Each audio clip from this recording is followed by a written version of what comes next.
کیسے اس مطلب ایک تکثیری سماج میں کیسے آدمی ایک دوسرے کو دیکھتا ہے، چلتا ہے، ان کے ساتھ معاملات کرتا ہے، اور اس کے نظریے الگ ہیں، اس کے عقیدے الگ ہیں، اس کی تہذیب الگ ہے، اس کا رنگ و روپ الگ ہے، اس کی بولی چالی الگ ہے، اور اس کی برادریاں الگ ہیں۔ اللہ تعالیٰ فرماتا ہے کہ صبر کرتے ہو کہ نہیں، یہ تمہارے لیے آزمائش بنایا ہے رب العالمین نے۔ اسی لیے اگر غور کریں گے تو یہ موضوع کوئی معمولی چیز نہیں ہے، یہ بہت اہم موضوع ہے کہ جس سماج میں ہم جیتے ہیں اس سماج میں اتنی کثرت کے ساتھ نظریات اور مذاہب ہیں، تہذیبیں ہیں، یہ ہمارے لیے امتحان ہے، اور اللہ تعالیٰ نے فرمایا کہ وہ دیکھنا چاہتا ہے، وہ دیکھتا ہے کہ تم صبر کتنا کرتے ہو، ایک دوسرے کے تئیں تمہارے صبر کا رویہ اور معاملہ کتنا ہے۔ اور دیکھیے اللہ تعالیٰ نے یہ بھی فرمایا وَلَوْ شَاءَ اللَّهُ لَجَعَلَكُمْ أُمَّةً وَاحِدَةً وَلَكِنْ لِيَبْلُوَكُمْ فِي مَا آتَاكُمْ فَاسْتَبِقُوا الْخَيْرَاتِ۔ اللہ تمہارا رب چاہتا تو سب کو ایک بنا دیتا، سب کو ایک بنا دیتا، سب کو ایک نہیں بنایا، الگ الگ کثرت سے تہذیبیں اس نے پیدا کر دی، کثرت کے ساتھ نظریات پیدا کر دیے، صحیح غلط چیزیں پیدا کی۔ یہ کیوں پیدا کیا رب العالمین نے؟ اللہ تعالیٰ فرماتا ہے اس لیے پیدا کیا تاکہ تمہیں آزمائے، وہ صحیح غلط جانو، صحیح غلط جاننے کے ساتھ ساتھ صحیح کے ساتھ رویہ کیا ہو، غلط کے ساتھ برتاؤ تمہارا کیا ہو۔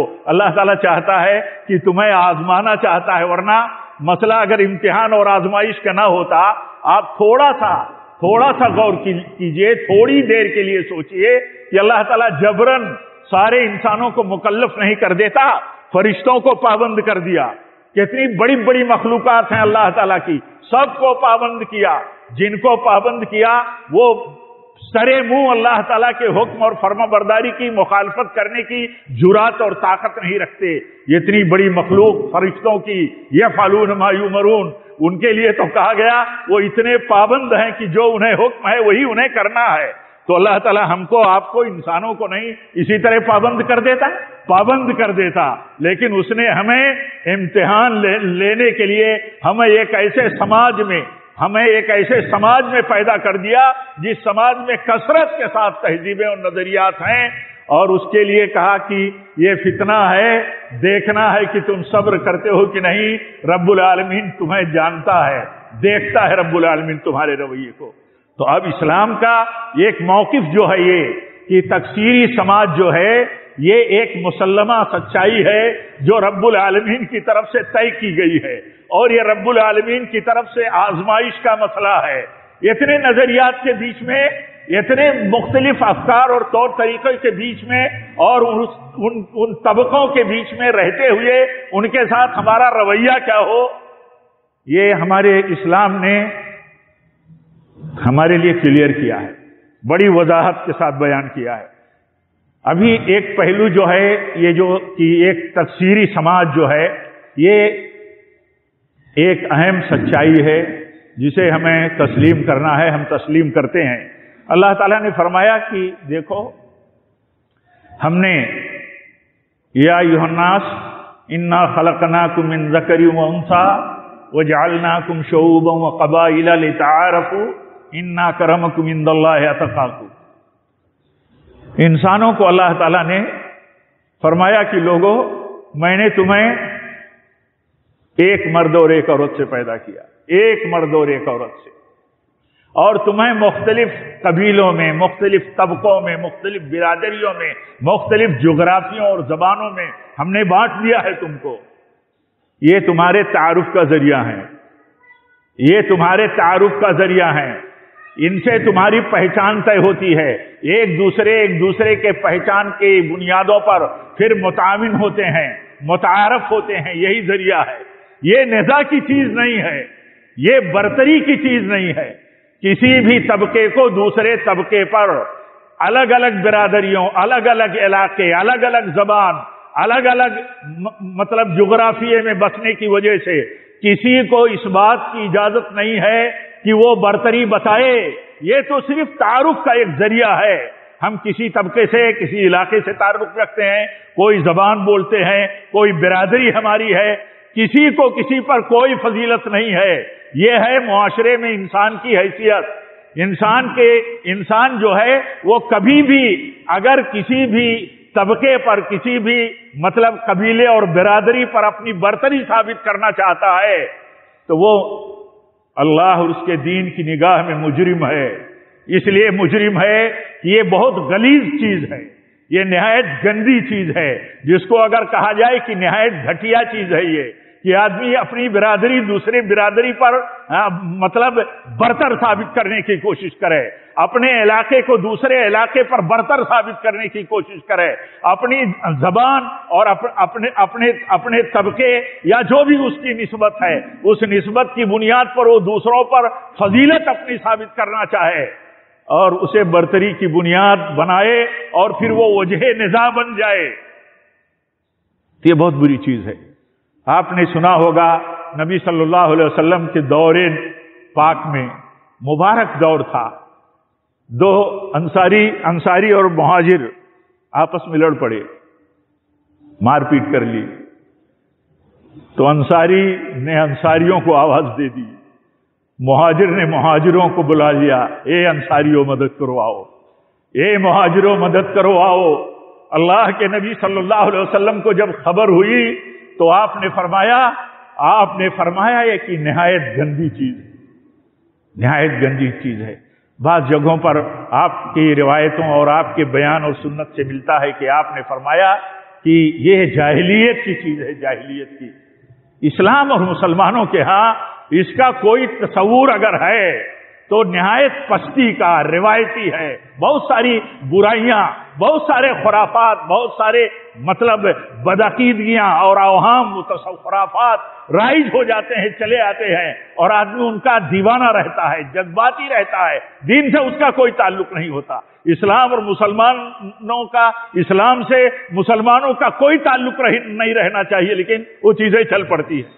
تو ایسے ہی اس کو اللہ کے نبی صلی اللہ علیہ وسلم نے جب سنا تو آپ نے کیا فرمایا، کسی معاشرے میں اس بات سے بچا نہیں جا سکتا ہے کہ کوئی تنازع نہ ہو جائے، کوئی جھگڑے نہ ہو جائے، کوئی ماحول خراب نہ ہو جائے کہیں کسی موڑ پر جا کر کے. تو وہاں کیا حکم اور ہدایت ہے؟ وہاں حکم اور ہدایت ہے. آپ نے فرمایا تمہارا کام تو یہ تھا کہ جس کے ساتھ زیادتی ہو گئی اس کی ہمدردی میں کھڑے ہوتے اور جس کی طرف سے زیادتی ہو گئی اس کو تنبیہ کرتے اور سمجھاتے.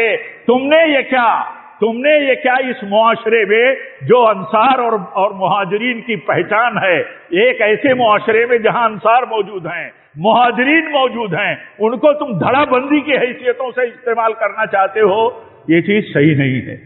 تو ہم جس سماج میں جیتے ہیں آپ دیکھیے اس سماج کی کیا حالت ہے. تکثیری سماج میں اور معاشرے میں جو رجحان ہے وہ نہایت ہی غیر منصفانہ ہے، نہایت ہی غیر عادلانہ اور غیر اسلامی ہے. اسلام کیا کہتا ہے؟ دیکھیے اسلام یہ کہتا ہے کہ سارے کے سارے انسان ایک ماں باپ سے پیدا ہوئے ہیں، ہر کوئی تسلیم کرتا ہے. آدم اور حوا سے ہم سب پیدا کیے گئے، سارے انسان پیدا کیے گئے. جب ہم تسلیم کرتے ہیں کہ ہم ایک ماں باپ کی اولاد ہیں، پھر اس ماں باپ کی اولاد ہونے کے بعد کس بنیاد پر ہم ایک دوسرے پر تفوق اور برتری اور ایک دوسرے پر اپنی فضیلت ثابت کرنے کی کوشش کرتے ہیں، اور یہ جانتے ہوئے، سنتے ہوئے، پڑھتے اور علم رکھتے ہوئے کہ یہ تقسیم جو ہے ہمارے بیچ کی یہ صرف تعارف کی ہے، یہ فضیلت کی نہیں ہے، یہ بنیاد نزاع نہیں ہو سکتی. اس لیے اس سے بچنا ہے. اور اسی کو دیکھیے پیارے نبی صلی اللہ علیہ وسلم نے حجۃ الوداع کے موقع پر یہ کہہ کر کے کس طرح واضح طور پر سمجھایا. آپ نے فرمایا یا ایھا الناس، آپ نے فرمایا یا ایھا الناس الا ان ربکم واحد. اللہ کے نبی صلی اللہ علیہ وسلم فرماتے ہیں لوگوں سنو، تمہارا رب ایک ہے، تمہارا رب ایک ہے. اور فرمایا وَإِنَّ أَبَاكُمْ وَاحِدٌ، اور تمہارا باپ بھی ایک ہے. جیسے تمہارا رب ایک ہے ویسے تمہارا باپ یعنی آدم سے ہی تم ہو. اور فرمایا الا لا فضل لعربین علی عجمین ولا لعجمین علی عربین. آپ نے فرمایا کسی عربی کو کسی عجمی پر کسی اجمی کو کسی عربی پر، کسی گورے کو کسی کالے پر، کسی کالے کو کسی گورے پر کوئی برتری نہیں ہے، کوئی برتری نہیں ہے۔ کالے گورے موجود، عربی اجمی موجود، الگ الگ رنگ و نسب کے لوگ موجود، سب کا رب ایک ہے، سب کا باپ ایک ہے، کسی کو کسی پر برتری کی کوئی بنیاد نہیں ہے۔ اگر کوئی بنیاد ہے تو اسلام کہتا ہے وہ صرف بنیاد ہے دین اور تقوی کی۔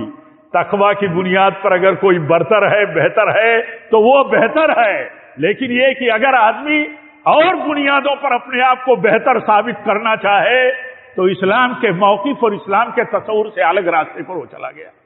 اسی لیے دیکھیں گے کہ اسی بنیاد پر اللہ تعالیٰ نے ہمیں تعلیم دیا ہے، سمجھایا ہے ہمیں۔ بہت اہم موضوع ہے، بہت سارے پہلوؤں سے اس کو سمجھنے کی ضرورت ہے، لیکن تھوڑے سے وقت میں انشاءاللہ کچھ سرسری باتیں کر کے گفتگو ختم کروں گا۔ مسئلہ کیا ہے؟ مسئلہ یہ ہے کہ جب ہم تکثیری سماج میں ہیں تو ہمارا کام کیا ہے؟ ہمارا کام کیا ہے، یا اسلام کا موقف کیا ہے، یا مسلمانوں کی ذمہ داری کیا ہے؟ ہمارا کام یہ ہے کہ اسلام جو ہمیں ہدایت اور تعلیم دیتا ہے وہ یہ کہ ہم انسانوں کے ساتھ اچھا سلوک کریں، انسانوں کے لیے نفع بخش بنیں، انسانوں کے کام آئیں، بلا تفریق ہم کام آئے۔ جب مذہب کی بنیاد پر ہم تفریق نہیں کر سکتے، کام آنے میں، سپورٹ کرنے میں، دنیاوی مسائل میں، حتیٰ کی سیاست میں، تعلیم گاہوں میں، جہاں جس میدان میں ہم ہیں وہاں ہم ایک دوسرے کے لیے مفید اور نفع بخش بنے، یہ ہمارے لیے وصول بتایا گیا، یہ ہمارے لیے تعلیم موجود ہے کہ سب سے بہتر ان لوگوں میں وہ ہے جو لوگوں کے لیے سب سے زیادہ نفع بخش ہو۔ سماج ہمارا الگ الگ ہے، الگ الگ مذہب اور الگ الگ تہذیبوں کے ماننے والے ہیں، الگ الگ خیال اور فکر کے لوگ ہیں، لیکن ان میں جو شخص سب سے زیادہ مفید ہو اپنے سماج اور مختلف طبقوں کے لیے، اللہ کے دین میں وہ سب سے بہتر ہے۔ خیر الناس انفع الناس، اللہ کے نبی صلی اللہ علیہ وسلم فرماتے ہیں لوگوں میں سب سے بہتر وہ ہے جو لوگوں کے لیے سب سے زیادہ نفع بخش ہو۔ یہ اسلام کا تصور ہے۔ آپ بتائیے غیروں کے لیے نفع بخش کتنا فکر اللہ کے نبی صلی اللہ علیہ وسلم کی تھی، اور کتنے واقعات ہیں، اور کس طرح احترام ہوتا تھا۔ ہمارے ہاں کوئی مسلکی بنیاد پر بھی کسی کو برداشت کرنے کو تیار نہیں۔ یہاں مذہبی بنیاد پر دیکھیے، جو طبقہ اسلام اور مسلمانوں کے ہاں سب سے بڑا دشمن طبقہ ہے، اسی میں کسی ایک کا جنازہ اٹھتا ہے، اللہ کے نبی صلی اللہ علیہ وسلم جنازہ دیکھتے ہیں تو کھڑے ہو جاتے ہیں۔ آپ سے کہا جاتا ہے یہ جنازہ تو یہودی کا ہے، تو آپ فرماتے ہیں کیا وہ جان والا نہیں ہے؟ یعنی آپ جو ہے اس احترام کو اس حوالے سے کہ وہ احترام کا مستحق ہے، آپ صلی اللہ علیہ وسلم اس جذباتی بات کو آپ صلی اللہ علیہ وسلم غلط ٹھہرا دیتے ہیں کہ یہ غلط بات ہے۔ آپ سوچئے، طے کیجئے، ہم دیکھیں ہمارے جذبات کیسے ہیں، ہمارا موقف اور طریقہ کار کیا ہے۔ ہم تو ایک دوسرے کو آپس میں برداشت کرنے کو تیار نہیں۔ یہاں ایک جنازہ یہودی کا جاتا ہے اور آپ صلی اللہ علیہ وسلم اس کے لیے کھڑے ہوتے ہیں، اور جب وہ ذہن سامنے آتا ہے جو ذہن موجود ہے تو آپ صلی اللہ علیہ وسلم اسے درست فرما دیتے ہیں۔ آپ صلی اللہ علیہ وسلم کی تعلیم ہی کا نتیجہ تھا آپ کے معاشرے میں ایسے صحابہ نے آپ سے لوگوں کے ساتھ برتاؤ، اس سماج میں جہاں اپنے علاوہ دوسرے مذاہب اور تہذیبوں کے ماننے والے بستے ہیں، ان کے ساتھ برتاؤ کیسا ہو، ایسی تربیت آپ نے دی تھی صلی اللہ علیہ وسلم۔ ایک صحابی رسول کے ہاں ایک بکری ذبح ہوتی ہے تو آپ فرماتے ہیں، کہتے ہیں کہ سب سے پہلے پڑوسی کے ہاں پہنچا دو، گوشت سب سے پڑوسی کے ہاں پہنچا دو۔ تو آپ سے بتایا جاتا ہے کہ یہ پڑوسی تو یہودی ہے، تو وہ نبی صلی اللہ علیہ وسلم کی حدیث سناتے ہیں، پڑوسی کے سلسلے میں نبی صلی اللہ علیہ وسلم کی جو حدیث وہ سناتے ہیں۔ یہ طریقہ ہے میرے بھائیو، یہ طریقہ ہے۔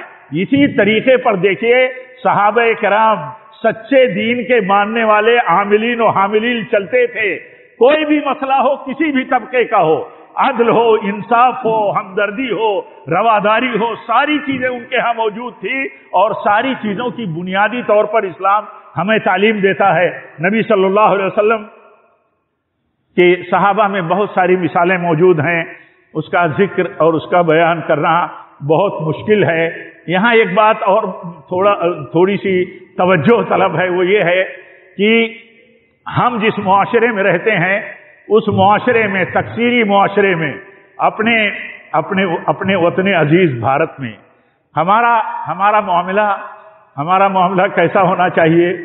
دین کی انہی بنیادوں پر ہونا چاہیے، اور ہم اس طرح جئیں کہ جیسے نبی صلی اللہ علیہ وسلم نے ایک لائحہ عمل دیا، ایک زندگی گزارنے کے لیے ایک نمونہ دیا، ایک نقشہ دیا، اس کو سامنے رکھیں۔ دیکھیے، سب سے پہلی ہجرت جو اسلام میں ہوئی، اللہ کے نبی صلی اللہ علیہ وسلم نے مکہ کے کفار کے بے انتہا ظلم کے بعد جب سب سے پہلے اپنے صحابہ کو ہجرت کا حکم دیا تو حبشہ ہجرت کا حکم دیا، کہا حبشہ چلے جاؤ، حبشہ جانے کا حکم دیا، اور آپ نے فرمایا حبشہ، سرزمین حبشہ میں ایک بادشاہ ہے جس کی بادشاہت ہے، اللہ کے نبی فرماتے ہیں وہ بادشاہ جو ہے وہ ایسا ہے کہ اس کے ہاں کسی پر ظلم نہیں ہوتا۔ صحیح حدیث ہے، اللہ کے نبی صلی اللہ علیہ وسلم نے فرمایا وہاں ظلم نہیں ہوتا۔ دیکھیے، غیر اسلامی اسٹیٹ ہے، غیر اسلامی حکومت ہے، وہاں ظلم نہیں ہوتا۔ آپ نے اپنے صحابہ کو کہا جاؤ وہاں بس جاؤ، وہاں اللہ کے دین پر چلنا تمہارے لیے آسان، اس کی عبادت کرنا تمہارے لیے آسان ہوگا، اور وہ اس لیے جا کر کے بس جاؤ کہ تمہارے لیے مکہ کی زمین تنگ کر دی گئی ہے۔ آپ سوچئے کتنا بڑا سبق ہے، ہم اہل وطن کے لیے کتنا بڑا سبق ہے۔ اگر مسلمان یہ تصور کرے کہ ایک ایسے اسٹیٹ میں وہ جیتا ہے جس میں غیر اسلامی اسٹیٹ اگر وہ سمجھتا ہے اور مانا جاتا ہے، تو بھی اس کے لیے کتنی بڑی دلیل ہے ان کی زندگی کہ اللہ کے نبی نے سب سے پہلا جو حکم دیا ہجرت کا تو کہا چلے جاؤ ایک عیسائی ملک میں جس کی بادشاہت ہے وہ نجاشی ہے، وہ منصف ہے، اس کے انصاف کا معاملہ اتنا ہے کہ وہاں تمہارے دین پہ چلنا آسان ہوگا، تمہیں امن کے ساتھ رہنا آسان ہوگا، تمہارے خلاف کسی قسم کی اذیت ناک باتیں اور برتاؤ نہیں ہوگا۔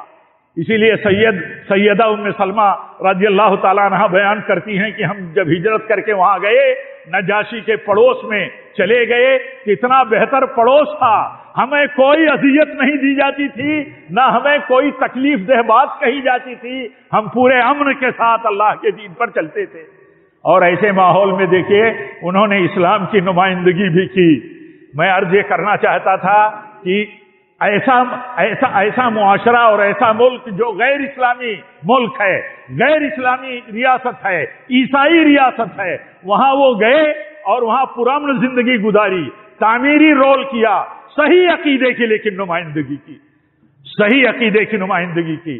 بادشاہ کے دربار میں جب نظریے کی بات آئی کہ آپ کا نظریہ کیا ہے کوئی بتائے، تو جعفر بن ابی طالب رضی اللہ تعالیٰ عنہ نے پوری سچائی کے ساتھ سچے عقیدے کی ترجمانی کی، رسالت کی ترجمانی کی، اسلامی اخلاقیات کی ترجمانی کی، جس سے یہ سبق ملتا ہے کہ غیر اسلامی اسٹیٹ میں رہتے ہوئے ایک سچا مسلمان اسلام کی بنیادوں پر کاربند رہے گا اور بتقاضا، بضرورت، باستطاعت جیسے حالات ہوں گے صحیح عقیدوں کی نمائندگی کرے گا، ترجمانی کرے گا، رسالت کا جو حق ہے اس کو پہنچائے گا، اس کو مانے گا، اور جو اسلامی اخلاقیات ہیں، عادات ہیں، اطوار ہیں، آداب ہیں، ان کو برتے گا، ان کو لے کر کے چلے گا۔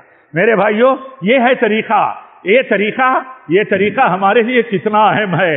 اگر ہم کہیں اس سے ہٹ کر کے کسی تعدی کے، کسی مشکل کے، کسی نفرت کے شکار ہیں تو بھی ہمارے لیے بہت ساری مثالیں ہیں، بہت سارے ظلم و جور کے واقعات ہیں، آپ صلی اللہ علیہ وسلم کے ساتھ خود، آپ کے عظیم صحابہ کے ساتھ خود۔ لیکن دیکھیے اس سماج میں انہوں نے کیا کیا، اس سماج میں سماج کی فکر کی، ان کے شرک سے برات کے ساتھ، ان کے بدعقیدگی اور کفر سے برات کے ساتھ، انہوں نے کیا کیا؟ انہوں نے کیا کہ انہیں ہدایت کیسے حاصل ہو۔ آپ صلی اللہ علیہ وسلم کے طائف کا واقعہ دیکھیے، کتنا مجرمانہ انداز میں طائف کے بڑوں کے اشاروں پر وہاں کے نوجوانوں اور اوباشوں نے کتنا سنگسار کیا تھا، اللہ کے نبی صلی اللہ علیہ وسلم پر پتھر برسائے تھے، صورتحال بہت سنگین ہو گئی تھی۔ اما عائشہ رضی اللہ تعالیٰ عنہ ایک موقع پر پوچھتی ہیں احد کا حادثہ دیکھنے کے بعد کہ کیا اس سے بھی خراب اور بری حالت کبھی آپ پر گزری ہے؟ تو آپ نے طائف کا حوالہ دیا تھا۔ طائف میں اتنی سنگین صورتحال کہ گئے تھے بڑی امیدیں لے کر کے، اور صورتحال اتنی خطرناک ہو گئی، لیکن معاشرہ الگ ہے، سماج الگ ہے، لوگ الگ ہیں۔ آپ صلی اللہ علیہ وسلم ان کے لیے کیا کرتے ہیں؟ آپ صلی اللہ علیہ وسلم ان کی مغفرت کی دعا کرتے ہیں، ان کی ہدایت کی دعا کرتے ہیں۔ اللہم اغفر لقومی فإنہم لا یعلمون، اللہم اہد قومی فإنہم لا یعلمون۔ قبیلے دوس کی سرکشی کی خبر آتی ہے، جور کی، نافرمانیوں کی، آپ سے کہا جاتا ہے ان کے لیے بد دعا کرو۔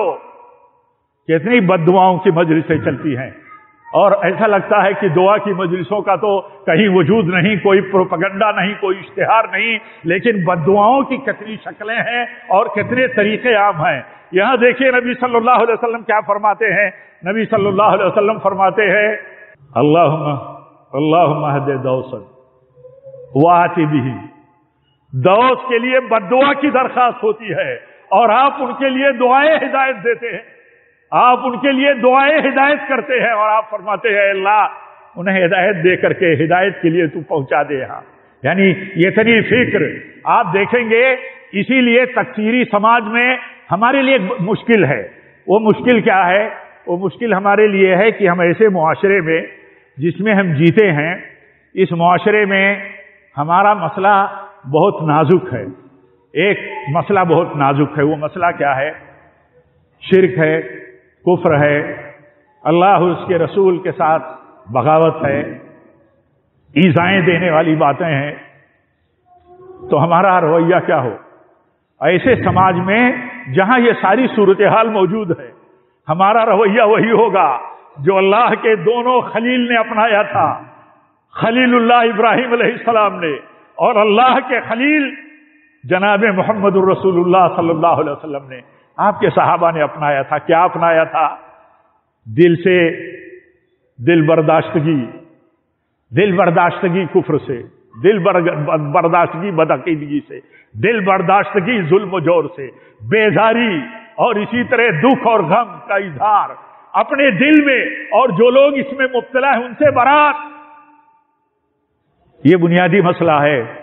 کسی بھی سماج میں کسی بھی شخص کے لیے اگر وہ دین سمجھتا ہے تو اس سے وہ کبھی بھی اپنے آپ کو الگ نہیں کر سکتا۔ کیسے نہیں دل برداشت ہوگا ایک عقیدے والا بدعقیدگی سے؟ کیسے نہیں ہوگا؟ یہ لاجک، یہ بنیادی مسئلہ ہے، یہ تقاضا ہے۔ جو سچا توحید والا ہوگا، دین والا، اس کو بے دینی اور بے ایمانی اور بدعقیدگی سے بے چینی اور دل برداشتگی کیسے ہوگی؟ نہیں ہوگی، لازمی چیز ہے۔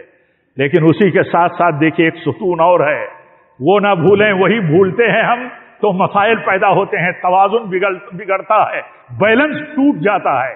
ہم بے چین ہیں کسی بدعقیدگی سے، کسی ظلم و جور سے، اور کسی کفر سے، کسی اللہ اور اس کے رسول اور اس کے دین کو گالی دینے سے، لیکن اس کے ساتھ ساتھ بے چین ہیں ہم ان کی ہدایت کے لیے، بے چین ہیں ہم ان کو کیسے اللہ تعالیٰ کے عذاب سے بچا سکیں، کیسے ہم انہیں سنبھال سکیں، کیسے ہم ان کے دل و دماغ میں سچائی ڈال سکیں۔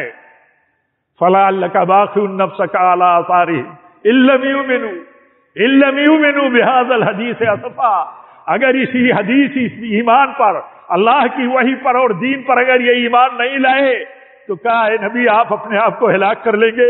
ایک طرف برات ہے کفر سے، ایک طرف بیداری ہے کفر سے دل سے، اور ایک طرف صورتحال یہ ہے کہ بے چین ہے آپ۔ کیسے یہ ایمان لائیں کہ اللہ تعالیٰ کی پکڑ سے بچ جائیں، مر جائیں، کہیں ایسا نہ ہو اور اللہ تعالیٰ کے عذاب کے شکار ہو جائیں۔ یہ دو بنیادی ستون ہیں جس کا باریک فرق عام طور پر لوگ سمجھ نہیں پاتے۔ جب نہیں سمجھتے ہیں تو مشکلات میں مبتلا ہوتے ہیں، مشکلات کھڑی کرتے ہیں۔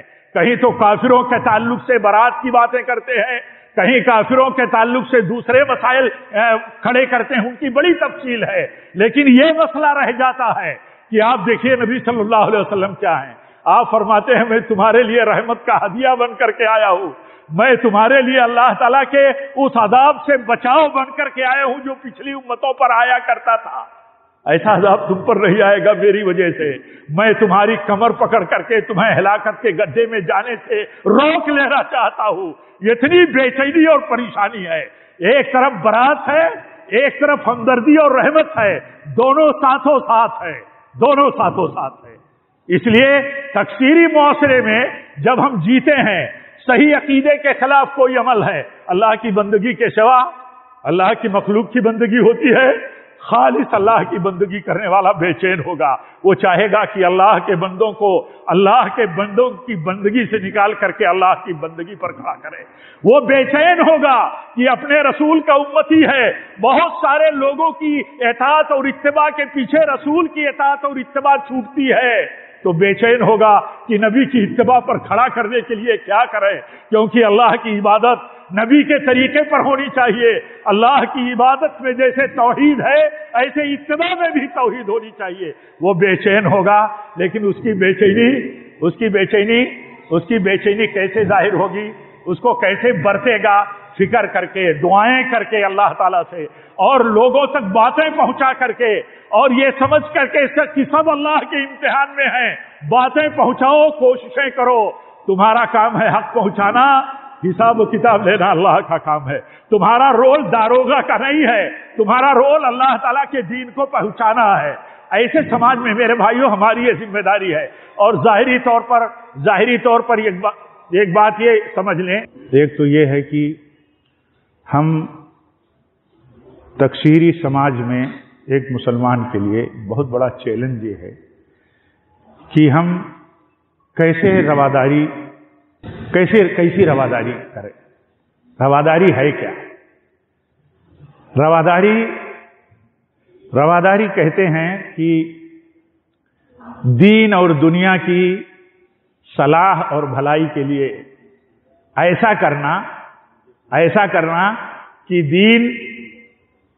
دین محفوظ ہو، دین کی حفاظت ہو، دنیا کی حفاظت ہو، ایسا تکثیری سماج میں لوگوں کے ساتھ برتاؤ کرنا، ان کے ساتھ اچھا سلوک کرنا، ان کے ساتھ اچھا رویہ اپنانا، اس کو رواداری کہا جاتا ہے۔ اس کو عربی میں مدارات کہتے ہیں، مدارات، سماحت جس کو کہتے ہیں۔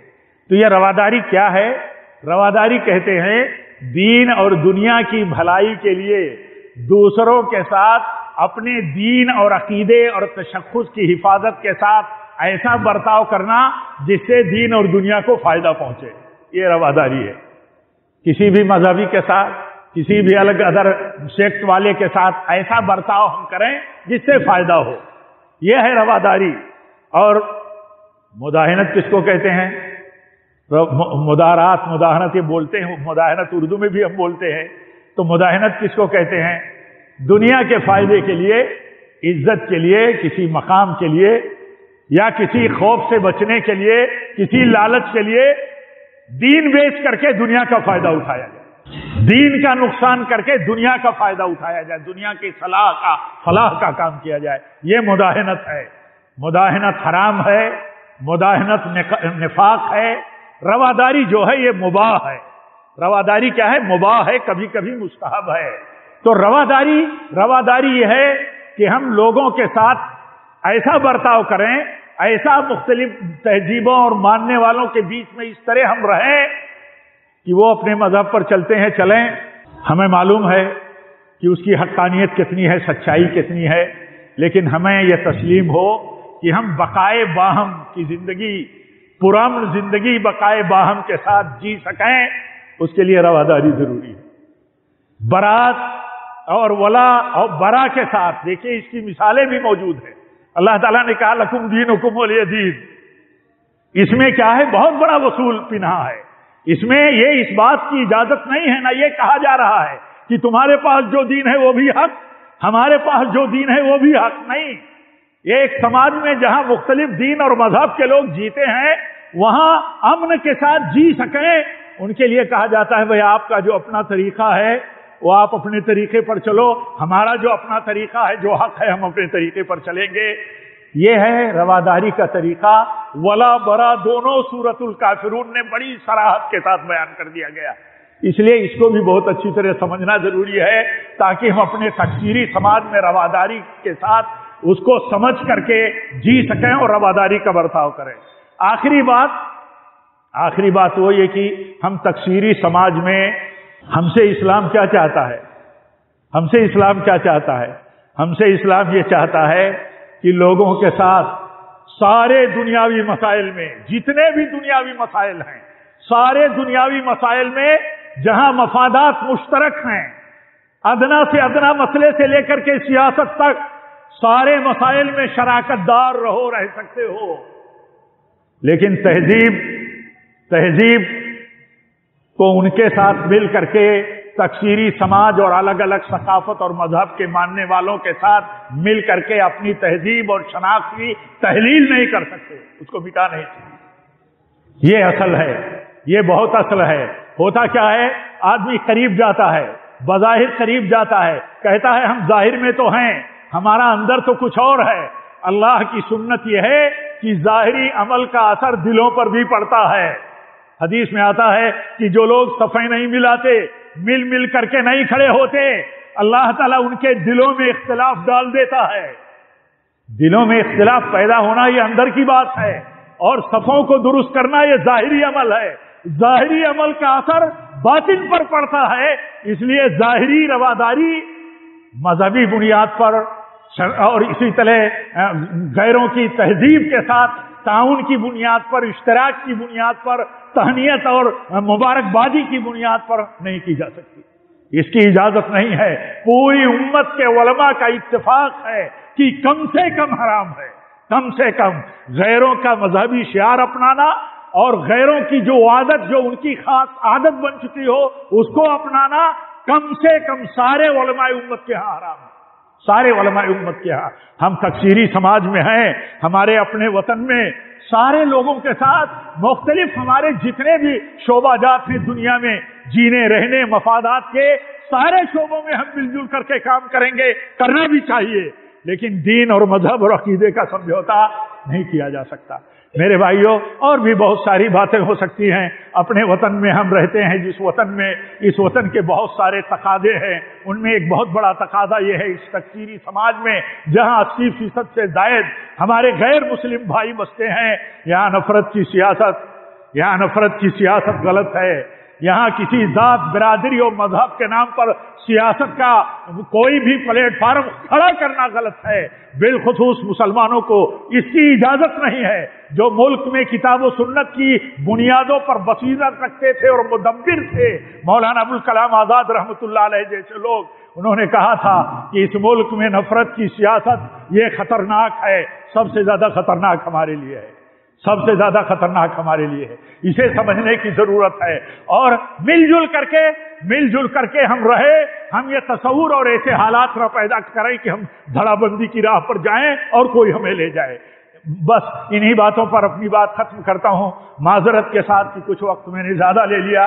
اللہ تعالیٰ سے دعا کرتے ہوئے کہ اللہ تعالیٰ ہم سب کو اس اہم موضوع کی اہمیت کو سمجھنے کی توفیق دے، اور اپنے تکثیری سماج میں ہمارا دین ہمیں کیسی رہنمائی اور ہدایت دیتا ہے اس کی روشنی میں زندگی گزارنے کی توفیق دے، اور ہمیں پوری شناخت اور پورے اسلامی شعار کی حفاظت کے ساتھ ساتھ تمام دنیاوی مسائل میں غیروں کے ساتھ اشتراک، تعاون، ہمدردی، مل جل کر کے کام کرنے کی بھی توفیق دے، اور ہر طرح کی نفرتوں سے اللہ تعالی ہمیں بچائے، اور اس طرح کی سیاستوں سے بچائے جو ہم سب کے لیے اور ملک کے لیے نقصان دہ ہو۔ رب العالمین اس اجتماع کو ہم سب کے لیے مفید بنائے۔ یہ میسج جو اس اجتماع کے ذمہ داران دینا چاہتے تھے، اللہ تعالیٰ اس میسج کو ہم سب کو سمجھنے کی اور اس کو عام کرنے کی توفیق دے۔ کہیں کچھ کمیاں رہ گئی ہوں تو اس کو آپ پڑھیں، سمجھیں، انشاءاللہ اسے اور تفصیل کے ساتھ سمجھ سکتے ہیں۔ وآخر دعوانا ان الحمدللہ رب العالمین، والسلام علیکم ورحمۃ اللہ وبرکاتہ۔